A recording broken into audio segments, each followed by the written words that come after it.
नमस्कार दोस्तों, स्वागत है आपका फिर से मेरे YouTube चैनल पे। तो पिछले वीडियो में हमने कुछ स्पेनिश के शब्द सीखे, जैसे कि हाय, हेलो, नमस्कार, मेरा नाम है गगन, आपका क्या नाम है, बाय, फिर मिलेंगे।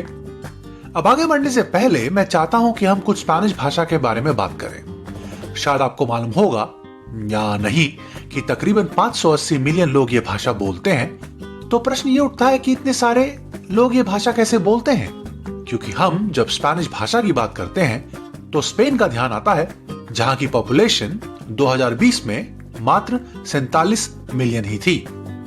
तो चलिए इस बारे में जानने के लिए थोड़ा सा इतिहास में जाते हैं। मैं ज्यादा विस्तार से इस बारे में बात नहीं करूंगा, क्योंकि उसके लिए आप और जगह सर्च कर सकते हैं। तो बात उस समय की है जब यूरोप स्पाइसेस के व्यापार में बहुत ज्यादा इंटरेस्टेड था और यूरोपियन व्यापारी इंडिया आना चाहते थे और यहां से मसाले या स्पाइसेस खरीद के वापस ले जाना चाहते थे।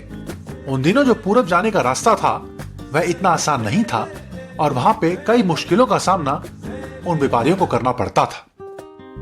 तो यूरोपियन एक्सप्लोरर्स एक दूसरा रास्ता खोजने के लिए तैयार थे, जिसके थ्रू वह ईस्ट जा सके और व्यापार कर सके। क्रिस्टोफर कोलंबस जो इटालियन थे, उन्होंने एक प्रोजेक्ट बनाया और उन्हें सारी कैलकुलेशन रखी इस बात पे कि दुनिया गोल है, तो अगर ईस्ट जाने के लिए हम अटलांटिक ओशन से वेस्ट की तरफ जाते जाएंगे तो अपने आप ईस्ट पहुंच जाएंगे।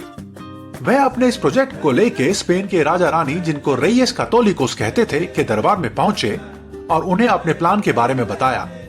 स्पेन के राजा रानी ने क्रिस्टोफर कोलंबस के प्रोजेक्ट को मंजूर किया और उन्हें फंड्स दिए ताकि वह इंडिया जाने के लिए नया रास्ता ढूंढ सकें। क्रिस्टोफर कोलंबस 1492 यानी 1492 में एक नए कॉन्टिनेंट पहुंचे और उन्हें लगा कि वह इंडिया पहुंच गए हैं।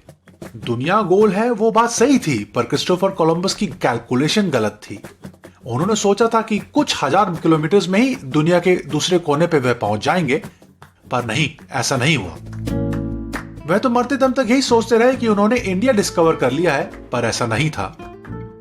उस नए कॉन्टिनेंट का नाम अमेरिका रखा गया और वहां पे स्पेनिश कॉलोनाइजेशन शुरू हुआ और स्पेनिश भाषा वहां की ऑफिशियल भाषा बन गई।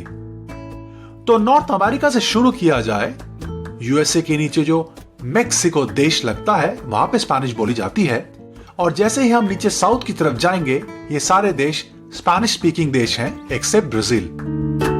तो मैं कुछ स्पेनिश स्पीकिंग कंट्रीज के नाम लेना चाहूंगा: Mexico, Guatemala, Cuba, Peru, Colombia, Argentina, Paraguay, Uruguay etcetera. अभी थोड़ी देर पहले मैंने बोला कि ब्राजील में स्पेनिश नहीं बोली जाती है, पर ब्राजील में स्पेनिश क्यों नहीं बोली जाती है? इसका उत्तर जानने के लिए हमें दोबारा क्रिस्टोफर कोलंबस के बारे में बात करनी पड़ेगी।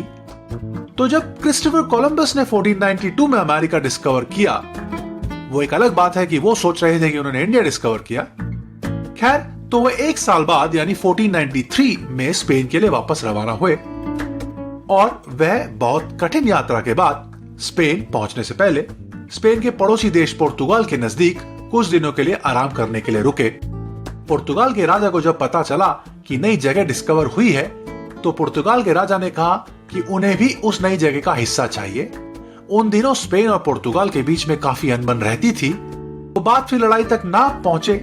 दोनों देशों ने पोप की सहमति से एक समझौता साइन किया, जिसके अनुसार एक नॉर्थ पोल से साउथ पोल तक की इमेजिनरी लाइन खींची गई और यह कहा गया उस लाइन के पश्चिम की तरफ जितनी भी जगह, यानी कि उस लाइन के वेस्ट की तरफ जितनी भी जगह है वह स्पेन की होगी, और उस लाइन के ईस्ट की तरफ जितनी भी जगह है वह पुर्तगाल की होगी।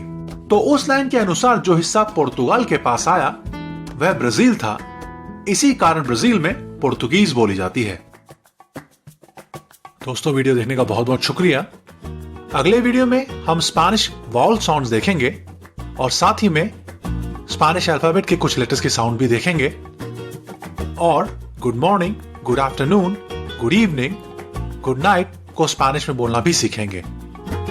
तो अगले वीडियो में मिलते हैं। हस्ता लुएगो।